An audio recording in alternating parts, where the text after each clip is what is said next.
Hello dear student, मैं हूं संजय कुमार, आपके सामने आपका अपना स्टडी चैनल लेकर के स्टडी टिप ले। कैसे हैं आप सभी? आप लोगों का बहुत ही अच्छे से हम आभार प्रकट करते हैं कि आप लोगों ने अपने इस स्टडी चैनल को बहुत आगे तक पहुंचा दिया है और हमारे चैनल के द्वारा जो आपको वीडियोस प्रोवाइड करवाई जा रही हैं वो आप लोगों को अच्छी लग रही हैं, उनसे आप सीख पा रहे हैं।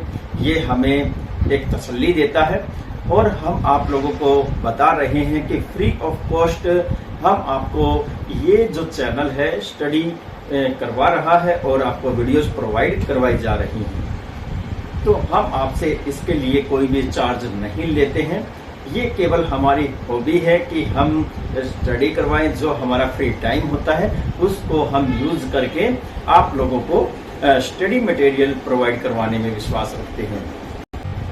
और क्योंकि ऐसा ही ये एक माध्यम यूट्यूब है, कोई ऐसा ऐप नहीं है जिसमें लंबे समय तक एक ही वीडियो बार बार देखी जा सके और बार बार एफर्ट किया जा सके, तो इसीलिए हमने YouTube को चुना है। फिर भी इसमें जो ऑप्शन होते हैं उनको हम यूज करते हुए आप लोगों को स्टडी करवा रहे हैं। इसके अलावा हम आपसे कोई भी फीस नहीं लेते हैं और अगर YouTube के माध्यम से हमें कोई भी इनकम फ्यूचर में प्राप्त होती है तो हम वो अपने चैनल को आगे बढ़ाने के लिए यूज करने वाले हैं। तो आप लोगों से हम यह एक आग्रह करते हैं कि जितनी भी वीडियोस हम आप लोगों को प्रोवाइड करवाते हैं उनको ईमानदारी से आप गहनता से पढ़ें, रीड करें या समझें, लेकिन आपको सक्सेस होने के लिए उनका इस्तेमाल जरूर करना है। तो इसीलिए हम आप लोगों के लिए लेकर के आए हैं एक छोटी सी स्पीच है स्पेशली स्टूडेंट्स के लिए। तो देखिए यहाँ पर बताया है choose only right way to study. यहाँ पर पहला ही पॉइंट आप लोगों के लिए ये आया है जो कि हमारी इस वीडियो की थीम है। इसमें कहा गया है कि choose a only right way to study. तो एक राइट वे क्या होता है स्टडी का, ये आप लोगों को पता होना चाहिए। अगर हम आज के दौर की बात करें, आज की हम बात करें कि स्कूल हैं वहाँ पर किस तरह का एक तरीका है और जो कोचिंग है उन सेंटर्स में किस तरह का एक तरीका है स्टूडेंट को पढ़ाने का, वो हम आपको बताएंगे। हम आप लोगों को ये भी बताएंगे कि आप वाकई में ही इस दलदल में फंसे हुए हैं। तो यहाँ पर राइट वे टू स्टडी है, वो देखिए आप लोग पढ़ने वाले हैं, आपने देखा है, कुछ महसूस किया है। आप सुबह सुबह घर से तैयार होकर के स्कूल के लिए निकलते हैं, आपको स्कूल की वैन या फिर बस लेने आती है। 700 से लेकर के आपका 1500 रुपये तक का किराया स्कूल जाने तक का होता है और फिर उसके बाद आप स्कूल में जाते हैं और आप एडमिशन लेते हैं। वहां पर आपके चार्जेस लगते हैं, एडमिशन चार्ज अलग लगता है, एनुअल चार्ज अलग लगता है और अदर एक्टिविटीज के नाम पर भी उसमें चार्ज लगता है।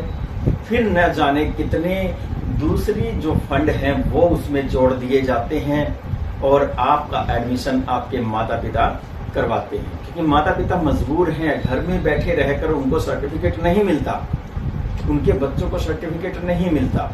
तो उस सर्टिफिकेट को प्राप्त करने के लिए वो अपने बच्चों को स्कूल में डालते हैं ताकि उनका बच्चा उस स्कूल में पढ़ करके सर्टिफिकेट प्राप्त करे और आगे जा करके वह कोई अच्छा सम्मानजनक कार्य करे, अच्छी जॉब प्राप्त करे, बड़े पद पर पहुंचे, ऐसे सपने वो देखते हैं।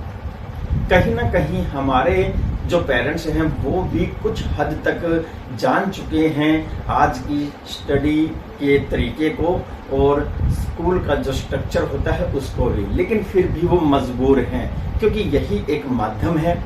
वो स्टडी का भी एक माध्यम बन गया है और जो सर्टिफिकेट है जो आगे चल के हर जॉब के लिए अप्लाई करना पड़ेगा वो भी उसका एक माध्यम है। गवर्नमेंट स्कूल में कोई भी टीचर नहीं अपने बच्चे को भेजना चाहता, क्योंकि यह उसके स्टेटस का भी सवाल हो जाता है। और दूसरा कहते हैं कि वहाँ कुछ बोलते हैं कि टीचर अवेलेबल नहीं होते, और कुछ बोलते हैं कि वहाँ का इन्वायरमेंट डिस्टर्बेंस करने वाला होता है। तो बहुत सी डिफरेंट जो बातें हैं उसको लेकर वो गवर्नमेंट स्कूल में अपने बच्चों को नहीं डालते। एवज में वो कहाँ प्राइवेट स्कूल में भेजते हैं और अपनी जो खून पसीने की कमाई है वो लगा देते हैं अपने बच्चे पर। अब कहानी शुरू होती है एडमिशन के बाद, जब स्टूडेंट क्लास में जाता है और क्लास में जाने के बाद जब वहाँ पर बेल बाय बेल उससे स्टडी करवाई जाती है, उससे रीड करवाया जाता है, चैप्टर है। कुछ इस तरह के स्टूडेंट होते हैं, कुछ इस तरह के टीचर होते हैं, तो कुछ इस तरह का इन्वायरमेंट भी होता है जो कि उस बच्चे के करियर पर असर डालता है। आजकल हमें देखने में मिला है कि कुछ टीचर एज ए फॉर्मेलिटीज हो जाते हैं। क्योंकि उनको कोई टारगेट तो था नहीं टीचर बनना, लेकिन क्या करें, घर पे खाली बैठे हैं या घर के काम में परेशान हो गए या घर में झगड़े होते हैं, उनसे बचने के लिए वो बस एक स्कूल ही ज्वाइन कर लेते हैं। अब स्कूल ज्वाइन कर लेते हैं, मैं ये नहीं कह रहा कि वो पढ़े लिखे नहीं है, बहुत ज़्यादा पढ़े लिखे हैं, बेस्ट है, हमसे तो कुछ ज़्यादा ही पढ़े लिखे हैं, लेकिन उसका इम्प्लीमेंट तो देखिए आप। 21वीं शताब्दी में हमारा हिंदुस्तान सबसे ज़्यादा, आज तक का सबसे ज़्यादा एजुकेटेड हिंदुस्तान है। और देखिए आज हम अपने समाज में क्या क्या खूबियाँ देखते हैं, कितनी अच्छाई है। कोई किसी के साथ गलत शब्द नहीं बोलता, कोई भी किसी के साथ भेदभाव नहीं रखता, सभी बच्चे आगे चलकर प्रधानमंत्री बनने वाले हैं, है ना। और एक भी बुजुर्ग के आंख में पानी नहीं है, किसी घर में कोई झगड़ा नहीं है, कोई भी कोई नशा नहीं करता है, कोई भी राह चलते हुए थूकता नहीं है, किसी के भी घर के सामने रोड पर कोई कचरा नहीं है। ये आज हम देखते हैं, देखा कितना हम पढ़े लिखे हैं और हमने बहुत अच्छा संभाला है अपने समाज को। क्या आप लोगों को याद है 1980 से पहले की हर गली, गांव, मोहल्ले, हर शहर के एक बाहर की तरफ कूड़े होती थी, कूड़े जिसमें कूड़े का ढेर होता था, और सभी लोग अपने कचरे को ले जा करके, चाहे वो थैली हो, चाहे वो कोई भी पात्र हो, सर पे रखकर या उसको हाथ में हैंग करके ले जा करके उस कूड़े पर डाल देते थे। उस पर जब दिन पर दिन, महीने दर महीने वह कचरा जब वो दबता रहता था तो नीचे वाला जो कचरा था वो काफी दिनों के बाद खाद में परिवर्तित हो जाता था, उसका इस्तेमाल कर लिया जाता था। वो पढ़े लिखे नहीं थे शायद, है ना। पता नहीं क्यों उस समय लोग सड़कों से आते जाते राम राम कहते थे, बहुत अच्छी अच्छी बातें बोलते थे। बड़े भाई को देखकर छोटा भाई बचते हुए निकलता था। माता पिता के सामने तो बच्चा आवाज ही नहीं निकाल पाता था। तो यहाँ पर वो अनपढ़ लोग थे। आज हम पढ़े लिखे हैं, हमारे अपने राइट्स हैं, हम अपने राइट्स के लिए अवेयर हैं। हम जो हमारे पड़ोस में हैं, हम ज़्यादा शोर कर रहे हैं, डीजे बजाया हुआ है और कोई पेशेंट है आकर के कहते हैं कि प्लीज़ थोड़ा स्लो कर दो, तो हमें पता है कि हम डीजे बजा सकते हैं, हम आज़ाद हैं। हमने मानवता को खो दिया है, मैं ये कहना चाहता हूँ। एटलीस्ट आप समझ गए होंगे कि हमने मानवता को खो दिया है।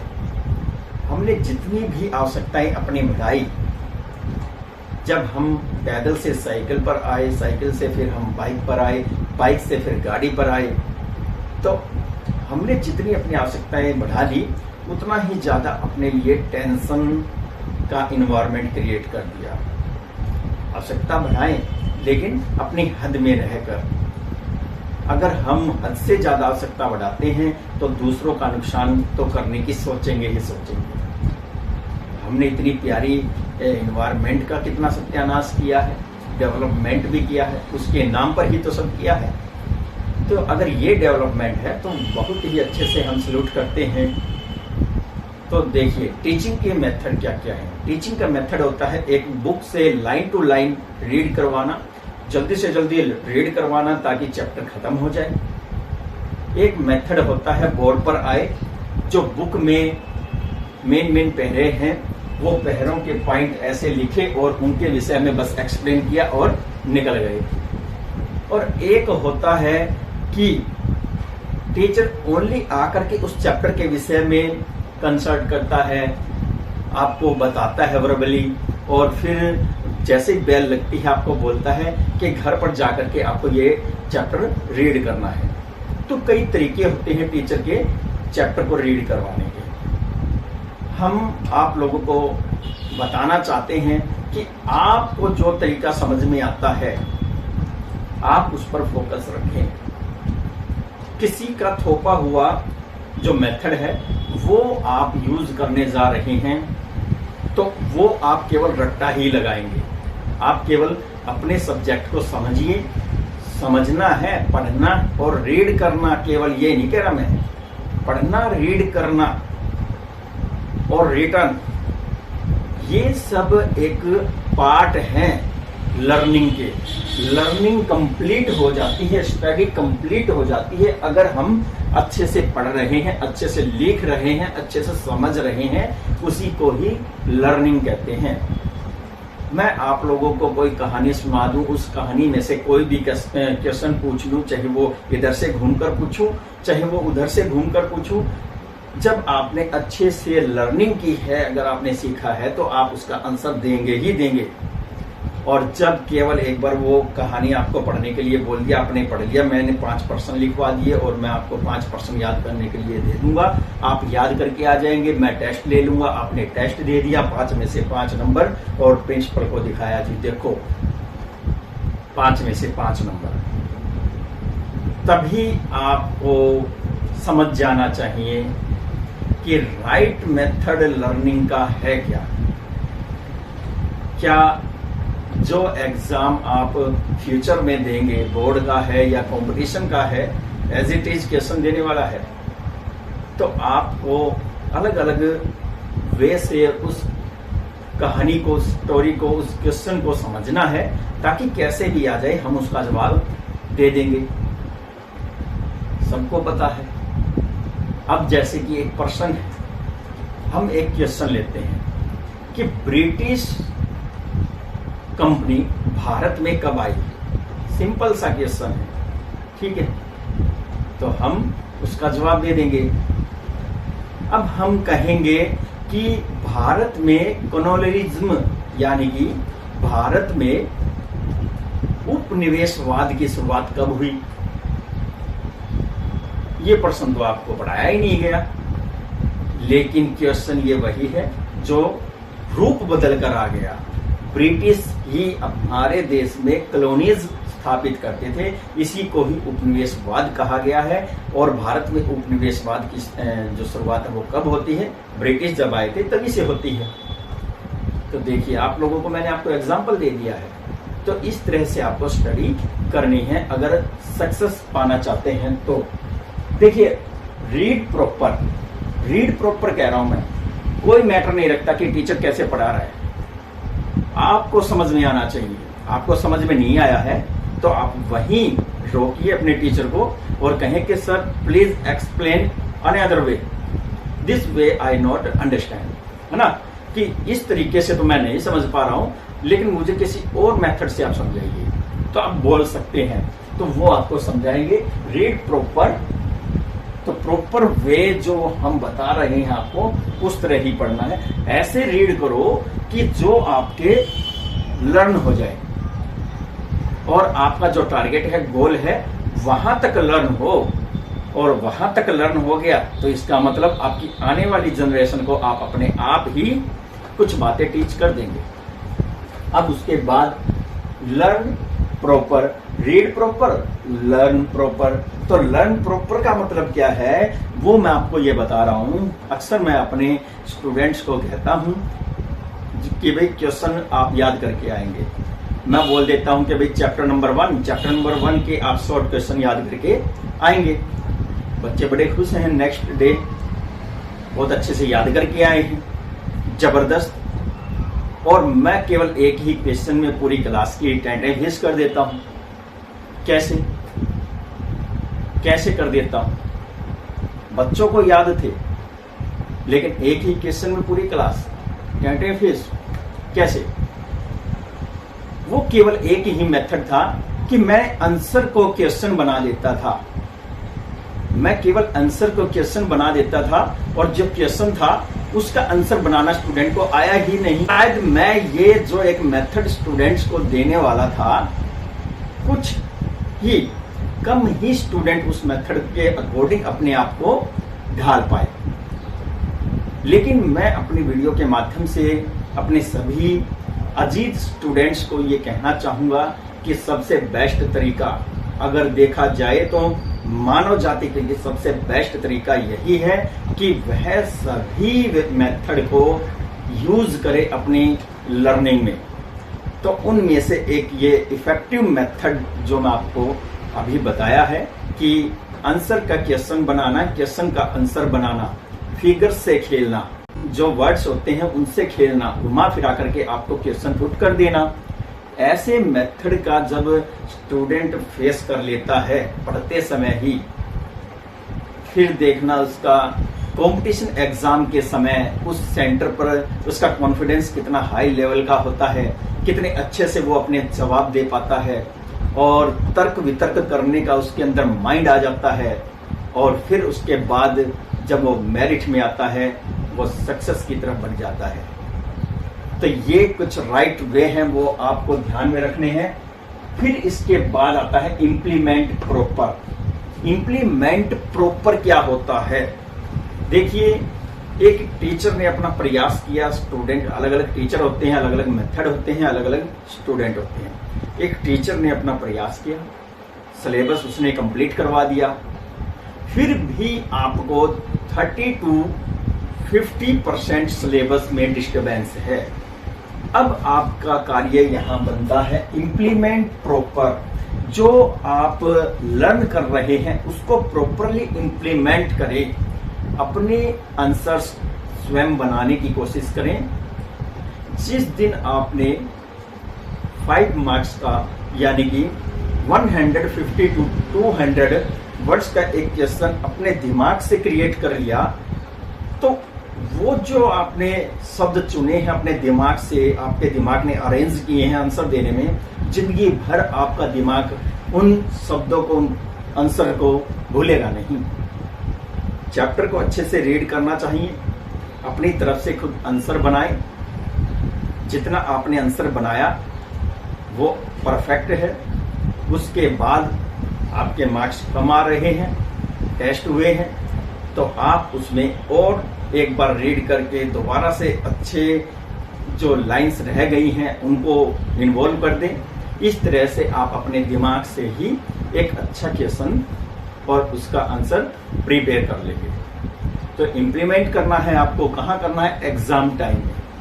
एग्जाम टाइम में अपने जितने भी लर्निंग मेथड थे, आपने जिसकी बदौलत आपने स्टडी की है, वो सारा मटेरियल अब आपके माइंड में है और उसको आप एग्जाम में इम्प्लीमेंट करेंगे। एक एक क्वेश्चन को रीड करना है, क्योंकि बोर्ड हमेशा ऐसा ही करता है कि कुछ क्वेश्चन ऐसे घुमाकर पूछता है तो कुछ ऐसे घुमाकर पूछता है, किसी का सन चेंज कर देता है तो किसी का नीचे का पाया हटा देता है।